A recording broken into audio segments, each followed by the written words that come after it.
അപ്പൊ നമ്മൾ merging queries പറഞ്ഞു. ഇനി നെക്സ്റ്റ് വരുന്നതാണ് അപ്പൻഡിങ് ടേബിൾസ് അല്ലെങ്കിൽ അപ്പൻഡിങ് ക്വറീസ്. അപ്പം ഇതിലെന്ന് പറയുന്നത് എന്തായിരിക്കും, നേരത്തെ നമ്മൾ മെർജിങ്ങിൽ ചെയ്തത് എന്താ, കോളത്തിനായിരുന്നു ആഡ് ചെയ്തുകൊണ്ടിരുന്നത്. ഇതില് എന്താ റോസ് ആയിരിക്കും ആഡ് ചെയ്ത് വരുന്നത്. ഇവിടെ നോക്കുക, അപ്പൻഡിങ് is like stacking tables on top of each other. ഇപ്പൊ നമ്മൾ ടേബിൾസ് ഒന്നിനു മുകളിൽ ഒന്നായിട്ട് അടുക്കി വെക്കില്ലേ, അതുപോലെ ആയിരിക്കും അപ്പൻഡിങ് ചെയ്ത് കഴിയുമ്പം നമുക്ക് കാണാൻ പറ്റുക. അതായത് ഇവിടെ പറയുന്നുണ്ട്, when you want to combine rows from 2 or more tables with the same columns, effectively making one longer table. അതായത് നമ്മൾ പറഞ്ഞ ഒന്നിനു മുകളിൽ ഒന്നായിട്ട് ഓരോ ടേബിൾസ് വരണം, പക്ഷെ എന്തായിരിക്കണം, എല്ലാ ടേബിൾസിലെയും കോളംസ് സെയിം ആയിരിക്കണം. ഇപ്പൊ നമുക്ക് നേരത്തെ നമ്മൾ പ്രൊഡക്റ്റ് ലുക്കപ്പും സെയിൽസ് ഡാറ്റ 2022 ആണെന്ന് നോക്കിയത്. അപ്പം ആ രണ്ട് ടേബിളിനെ നമുക്ക് അപ്പൻഡ് ചെയ്യാൻ പറ്റില്ല. കാരണം എന്താ, അതിലെ കോളംസ് വേറെ അല്ലേ, രണ്ട് ടേബിൾസിലെയും കോളംസ് വ്യത്യാസമുണ്ട്. അപ്പം അപ്പൻഡ് ചെയ്യുമ്പോൾ എപ്പോഴും നമ്മൾ എടുക്കുന്ന ടേബിൾസിലെ വാല്യൂസ് അല്ലെങ്കിൽ കോളംസ് സെയിം ആയിരിക്കണം. ഇപ്പൊ ഇവിടെ ഒരു എക്സാമ്പിൾ നോക്കാം. ജനുവരിയിലെ സെയിൽസും ഫെബ്രുവരിയിലെ സെയിൽസും ആണ് ഇവിടെ തന്നിരിക്കുന്നത്, രണ്ട് ടേബിളിലായിട്ട്. അപ്പൊ എന്താ, കോളംസ് എന്ന് പറയുന്നത് സെയിം ആണ് രണ്ടിലും. ഡേറ്റ്, പ്രൊഡക്റ്റ്, സെയിൽസ്, രണ്ട് ടേബിളിലും വരുന്ന കോളംസ് സെയിം ആണ്. ഇതിനെ അപ്പൻഡ് ചെയ്യുമ്പോൾ എങ്ങനെയായിരിക്കും, ഇങ്ങനെയായിരിക്കും ഉണ്ടാവാം. ഓക്കെ, ഡേറ്റ്, പ്രൊഡക്റ്റ്, സെയില്, അതായത് ഒന്നിനു മുകളിൽ ഒന്നായിട്ട് ഈ ടേബിളിന്റെ ആദ്യത്തെ ടേബിളിന്റെ അടിയിൽ ഈ ടേബിൾ വന്നു.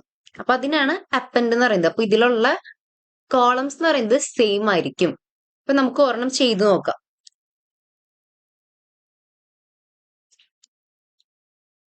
അപ്പം ഇവിടെ ഞാനിപ്പം കണ്ടോ, ഇവിടെ സെയിൽസ് ഡാറ്റ 2020, 21, 22 ഇതിൽ മൂന്നും സെയിം കോളംസ് ആണ് വരുന്നത്.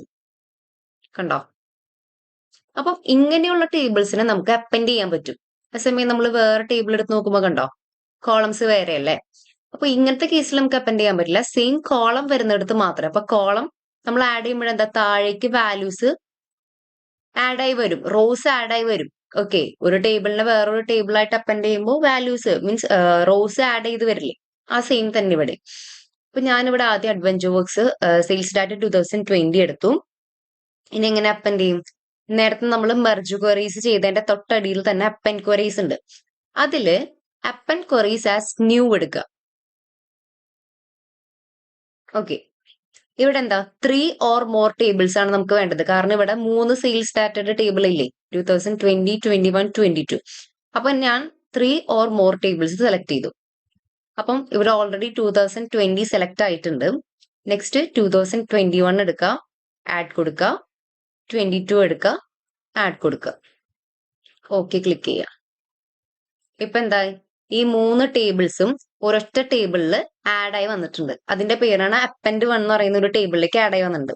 ഇനി നമുക്ക് എന്താ, ഈ അപ്പൻഡ് 1 എന്നുള്ള നെയിം മാറ്റാം.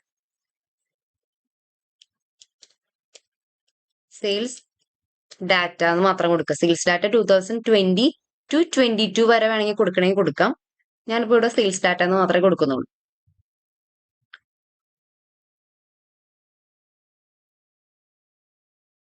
ഓക്കെ, കണ്ടോ, ഇവിടെ നമുക്ക് 2020ലെയും 21ലെയും 22ലെയും ഡാറ്റാസ് ടേബിൾസ് ആഡ് ചെയ്തിട്ടുണ്ട്. ഫിൽട്ടർ ചെയ്ത് നോക്കിയാൽ നമുക്ക് അറിയാൻ പറ്റും, 22 വരെയുള്ള ഡാറ്റ നമുക്ക് കാണാൻ പറ്റും. ഓക്കെ, അപ്പൊ ഇങ്ങനെയാണ് അപ്പൻഡ് ചെയ്യുന്നത്. അപ്പൊ അപ്പൻഡ് ചെയ്യുമ്പോൾ നമ്മൾ സെയിം ടേബിൾ, അതായത് സെയിം കോളംസ് ഉള്ള ടേബിൾ സെലക്ട് ചെയ്യാൻ നോക്കാം. അപ്പം ഇനി നമുക്ക് ഈ ഒരൊറ്റ ടേബിളിന്റെ ആവശ്യമേ വരുന്നുള്ളൂ. കാരണം സെയിൽസ് ഡാറ്റ ഈ 3 ടേബിളും എന്താ, ഈ ഒരൊറ്റ ടേബിളിന്റെ അകത്തുണ്ടല്ലോ. അപ്പൊ നമുക്ക് ഈ 3 ടേബിളിന്റെ ആവശ്യം ഇനി വരുന്നില്ല. ഇനിയെല്ലാം നമ്മൾ ചെയ്യുന്നത് ഈ ഒരൊറ്റ ടേബിളിലായിരിക്കും. ഓക്കെ,